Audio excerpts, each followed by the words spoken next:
It's definitely my favorite part of the bar, just between the ping pong, shuffleboard. Nate Sabine is showing off a corner of his company's newly opened pub. Before this 15,000 square feet space was filled with a full arcade and indoor bocce field. It stood as the Caprice nightclub for more than a decade. But the owners have a hunch this is how young people now want to spend their time.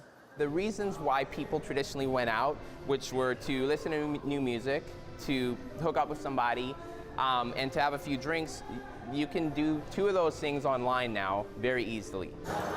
By 2020, there will be about half the number of clubs on Granville Street compared to a decade ago.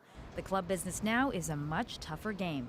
It used to be like, 15 years ago on the street, you just opened your doors, you were busy. You did a half-decent job, you were busy, and you just hired a DJ and there you go. Ryan Moreno remembers those days. Brings back a lot of memories, some good, some bad. For 7 years, this was the site of his old club, Joseph Richards, before he and his partner closed it in 2017.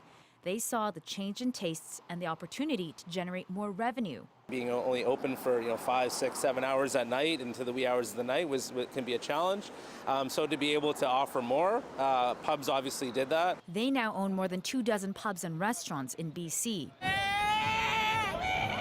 The shift from nightclubs could be a positive one for the Strip, alleviating concerns about rowdy crowds and safety. It's not just one demographic across the board where it's like everybody's in their early 20s and this becomes Mardi Gras every weekend.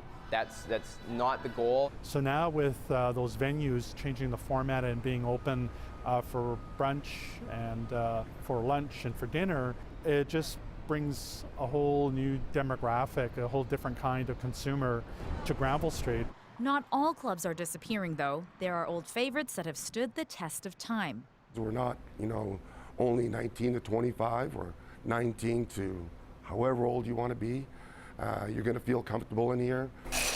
But even they've had to adapt with nights like Millennial Mondays. Just to change things up, but it's still in the platform of what we do. Because sometimes if you don't move forward with the crowds, you might just get left behind. Leanne Young, CBC News, Vancouver.